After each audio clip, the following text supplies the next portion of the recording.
Hola, ¿qué tal? ¿Cómo están? Esta es una producción especial de Ideas en la Ciudad y el Club del Jazz.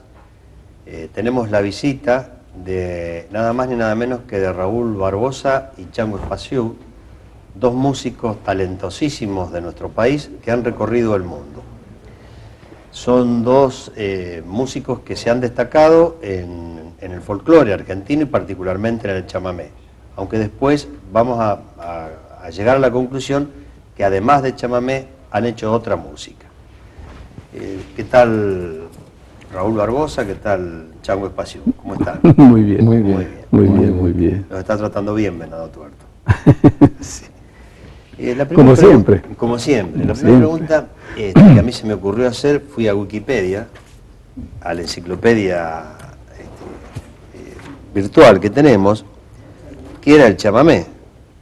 Y dice Wikipedia, chamamé es un género bailable de música folclórica argentina, originaria del noroeste argentino, en especial de la provincia de Corrientes y la provincia de Misiones. La palabra chamamé proviene de la frase del guaraní, no la voy a decir porque no lo conozco, pero dice que traducida quiere decir cantos, danzas. Y la pregunta es, esto es para Wikipedia, y para Chango Espaciú y para Raúl Barbosa, ¿qué es el chamamé? Changuito.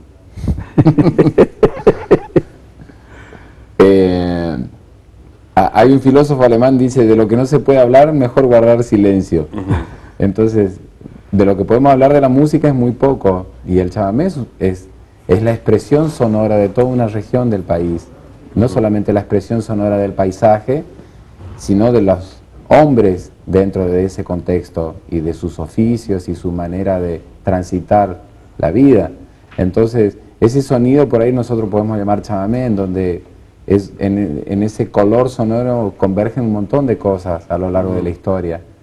El encuentro de los jesuitas con los guaraníes, la población criolla y mestiza, el acordeón que traen los inmigrantes, y en el cual se termina de definir esta expresión sonora. A todo eso podríamos llamar chamamé, una música que se baila, que se toca de muchas maneras, que se canta y se canta de muchas maneras.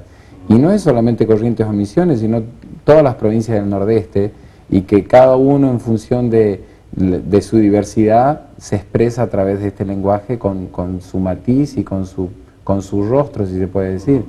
Para mí es un lenguaje que estaba antes de que yo naciera, y que son parte de mis impresiones de la infancia, y entonces es parte del lenguaje que yo después tomo con el acordeón y me expreso, y de alguna manera siento que el chamamé me usa a mí y yo uso el chamamé, porque de alguna manera trato de ser uno de esos infinitos rostros con los cuales el chamamé se puede expresar, pero a su vez tomo ese lenguaje como para expresarme yo como individuo, y para expresarme y pararme ante los demás y compartir algo. Está bien. Es parte de la cultura de Corrientes que después se expande al norte, a Formosa, Chaco, Misiones, parte de Entre Ríos, parte de Santa Fe. ¿Qué sé yo? Habría que pensar que Corrientes hace 200 años atrás era uno de los lugares con la población más estable que otros lugares. Entonces eso hace seguramente que lo hace como un centro, el centro de una espiral, pero es una música más que tiene que ver con los ríos, con el Uruguay y con el Paraná, y con todo el nordeste argentino. Raúl Barbosa es de los nuevos, de los pioneros, digamos, no de lo tradicional, pero ya es un veterano del acordeón y del chamamé. ¿Por qué con el Chango Espaciú, que fue un músico tan ecléctico? Después él me lo va a negar o me lo va a afirmar. Que hizo rock, porque usted no ha hecho rock, sino ha hecho nada más que chamamé a lo largo de su carrera. Sí, pero también he grabado un disco de tangos. Ah, tango, sí. Y también he grabado una chacarera que yo llamé a Quilo Palacios, porque es el hombre que sabe hacer perfectamente, entre otros, de la zona de las chacareras, donde puede rasguear correctamente esa música. Grabé también una samba con el mismo Quelito Palacios. De esto hará unos 40 años atrás, 35 años atrás. Y si bien es cierto que yo he rotulado chamamé a los temas que yo he compuesto, es cierto que a veces mucha gente me decía, no, yo pienso que se parece a un chamamé. De alguna manera, las músicas que yo compuse a partir de los años 60, por ejemplo, que hoy las estoy haciendo nuevamente, rehaciendo, y algunos muchachos jóvenes o señoritas jóvenes tocan esos temas, los consideran modernos, pero son temas que yo compuse hace 45 años atrás, más o menos. Pero no pude continuar en esa perspectiva, dado que no era porque yo hubiese cambiado, sino porque no tenía la posibilidad de hacerlo. Eso me motivó un viaje al Brasil. Yo me quedé más de un año viviendo en el Brasil, sin ninguna dificultad en ese sentido. Y luego algunos viajes a Japón hicieron que en el 87 yo desembarqué en Francia, sin ninguna intención de quedarme ni nada, simplemente que después no pude volver. Me quedé 7 años, y en esos 7 años, desde el 87, sucedieron cosas en mi vida de músico que decidí con el acuerdo de mi señora a esperar 6 meses hasta que yo pudiese trabajar en un lugar muy importante en París. En la época era un lugar argentino que se llamaba Trottoir de Buenos Aires, las calles de Buenos Aires. Y claro, yo tuve que esperar un tiempo, como 4 meses, y me quedo 4 meses, ¿y qué hago, no?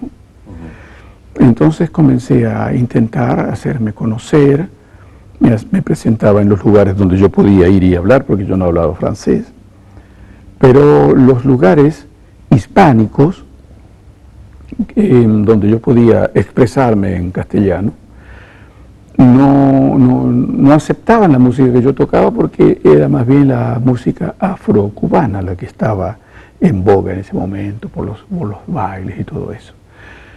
Entonces yo tenía mi perímetro de trabajo muy restringido, hasta que, bueno, me ofrecieron hacer ese trabajo en el Trottoir de Buenos Aires, pero yo no tenía compañeros.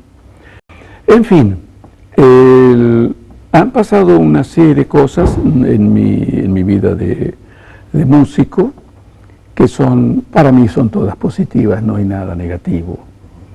Y eso ha hecho que mi estada en Europa, yo en ese lapso de tiempo encontré un señor que se enamoró de nuestra música, me ofreció grabar, fue un francés, Patrick, y Patrick me dice: grabá lo que vos quieras, yo tengo una casa de grabación muy pequeña, pero tenés la libertad de grabar lo que quieras. Entonces yo grabé con 2 franceses, uno que tocaba el bandoneón, se llama Daniel Collin, y un francés, un contrabajista que hablaba castellano muy bien porque había vivido muchos años en México. Y después hice llamar desde París a Rudy Flores, porque era el único teléfono de un guitarrista de nivel que tenía, no tenía ningún otro. El único número que tenía era ese, mejor dicho, y era un músico del nivel que todos conocemos. Y la casa grabadora dijo: sí, lo vamos a traer. Entonces él vino con su hermano, con Rudy, y nosotros, mi señora y yo, para que Patrick no tenga muchos gastos, lo alojamos en casa. En ese tiempo grabamos ese primer disco, que no tuvo nombre, y lo llaman Villanueva porque fue el primer tema del disco. Cuando ese disco salió en Europa, sobre todo en Francia, hay no es una especie de, no es concurso ni nada, pero los eruditos y otros músicos, digamos, famosos, se encargan de hacer una selección de todos los discos del mundo que llegan a París. Y no sé por qué razón, porque yo era totalmente desconocido, no, nadie tenía una traza anterior a mí, sí. Pero ese disco fue elegido y considerado el mejor disco en el rubro de músicas del mundo, el mejor disco del año. Para mí fue una absoluta y total sorpresa. Y a partir de ahí, más Piazzolla, que anduvo por ahí, que me dio una posibilidad. Y desde ese momento yo intenté también difundir los acordeonistas argentinos de quienes yo había llevado algo. Claro. En ese momento yo no había tenido conmigo nada de Chango, pero sí tenía un disco, un cassette de un músico, Hildo Patriarca, que es cordobés, y de los hermanos Flores. Y cuando yo me iba a alguna radio, yo le hacía escuchar. Así se toca el acordeón en la Argentina. Y llamó mucho la atención, despertó mucha curiosidad, al punto tal que una vez los hermanos Flores llegaron a París, a un festival donde yo tenía que tocar, entonces yo toqué 2 piezas menos para que ellos toquen y se presenten y puedan hacerse conocer, o tal vez no, pero que tuviesen un espacio, aunque sea mínimo, pero que lo tuviesen. Y entonces yo tuve la oportunidad de encontrarme con Chango, en Austria creo que fue. Sí, en el Festival del Acordeón. Así es. Y con, ¿No se buscaban, se encontraron de casualidad? Sí, él andaba por ahí, su manager creo que me contactó, algo así, yo no me acuerdo bien, pero no estaba programado desde acá, no. Y para mí fue un placer muy grande poder compartir. Claro. Que seamos 2 y no uno solo, ¿no? Sí, sí. Sea mucha, se hace más fuerza. Sí, sí, sí. Y de ahí nos fuimos encontrando así como en pequeñas situaciones, siempre espontáneas y entre ellas también fue ese Festival del Acordeón en Austria, pero nunca habíamos hecho una gira juntos. Como ahora. Como ahora. Esta es la primera vez que... La primera vez y el primer lugar. La primera vez que realmente vamos a hacer en estos 2 meses vamos a hacer una gira juntos y como de una manera como más intensa.